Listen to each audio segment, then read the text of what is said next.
आता बातमी आहे नाशिक आयटी कंपनी धर्मांतरण प्रकरणाची। या प्रकरणी आरोपी निदा खानचा अटकपूर्व जामिनावरील सुनावणी पुढे ढकलण्यात आलेली आहे।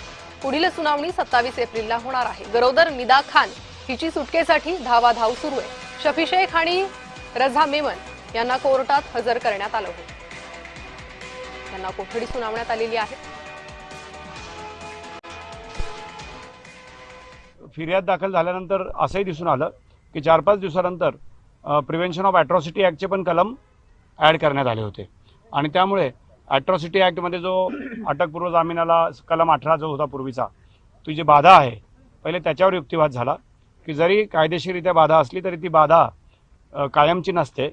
जर प्रथमदर्शनी फिर्यादमधले आरोप बघता ॲट्रॉसिटी ॲक्टचे कलम जर आकर्षित होत नसतील तर अटकपूर्व जामीन मिळतो, असे काही निवाडे आहेत। त्याच्याबद्दल आम्ही युक्तिवाद केला। आमचं म्हणणं होतं न्यायालयास की आमचं म्हणणं लेखी म्हणणं कोर्टाच्या रेकॉर्डवर येणं आवश्यक आहे। आम्हाला आमचं म्हणणं म्हणण्याची संधी देण्यात यावी। कोर्टाने ती विनंती मान्य केलेली आहे आणि 27 एप्रिलला अंतिम युक्तिवादासाठी प्रकरण ठेवण्यात आलेलं आहे। त्याच्यात तपासी अधिकारी आणि मूळ फिर्यादी यांच्यातर्फे आम्ही मूळ फिर्यादीतर्फे जे वकीलपत्र दाखल केलेलं आहे त्यामध्ये आमचं लेखी म्हणणं मांडण्यासाठी जी जबाब मुदतीची विनंती केली होती ती मेहरबान कोर्टाने मान्य केली आहे। 27 तारखेला आमचं लेखी म्हणण्यात मांडण्यात येईल। आणि याच संदर्भात अधिक बोलण्यासाठी आपल्यासोबत हिंदू जनजागृती समितीचे सतीश कोचरेकर जोडले गेले आहे। त्यांच्याशी संवाद साधणार आहोत याच प्रकरणी। सतीशजी, आपण पाहतोय नाशिकमधील आयटीचं प्रकरण, चौकशी सुरू आहे। आरोपींना न्यायालयीन कोठडी, पोलीस कोठडी सुनावण्यात येते आहे। मात्र निदा खान हिचं प्रकरण मात्र अजूनही प्रलंबित आहे आणि चौकशीसाठी, सुनावणीसाठी पुढील तारीख दिली आहे। तुम्हाला काय वाटतं या प्रकरणावर? सर्वांना नमस्कार।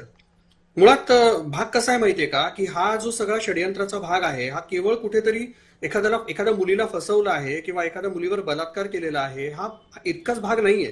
तर हे ज्या प्रकारे काश्मीरमध्ये हिंदूंचा वंशविच्छेद करण्यात आला त्याच प्रकारचं हे वंशविच्छेदाचं षडयंत्र आहे असं लक्षात घेतलं पाहिजे।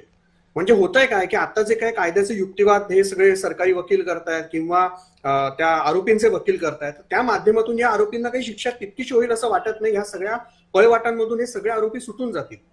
त्यामुळे या प्रकरणीच नव्हे तर आता ज्याप्रमाणे नागपूरची बातमी आली, नाशिकची बातमी आली, त्या आयांची त्या बातमी आलेली आहे, अमरावतीची बातमी आलेली आहे। शेकडो स्त्रिया जेव्हा फसल्या जातात तेव्हा शेकडो कुटुंब उद्ध्वस्त होतात, ही गोष्ट लक्षात घेतली पाहिजे।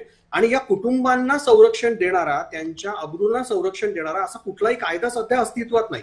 तुम्ही एका मुलीवर बलात्कार करा किंवा 4 मुलींवर बलात्कार करा, तुम्हाला शिक्षा एकच मिळणार आहे। त्यामुळे कायद्याच्या चौकटीच्या बाहेर जाऊन कुठेतरी आता केंद्र सरकारने या संदर्भात दखल घेतली पाहिजे आणि एक विशेष जो कायदा आहे या संदर्भामध्ये पारित करून ही कारवाई त्या कायद्याच्या अन्वये पुढे सुनवाई झाली पाहिजे। हा पहिला भाग। दुसरा भाग असा आहे की निदा खान जी आहे ही कुठे लपली आहे ही आमच्या पोलीस तपास यंत्रणांना अजून समजत नाहीये। त्यांचं म्हणणं असं आहे की कुठेतरी सगळ्या बायका ज्या आहेत त्या सगळ्या बुरखे घालून वावरतात, त्यामुळे आम्हाला आम्हाला सापडत नाहीये।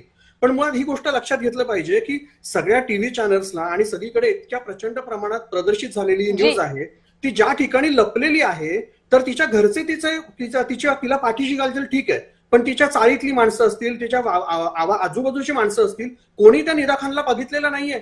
नक्कीच। त्यामुळे हे अनेक प्रश्न उपस्थित होत आहे सतीश सर।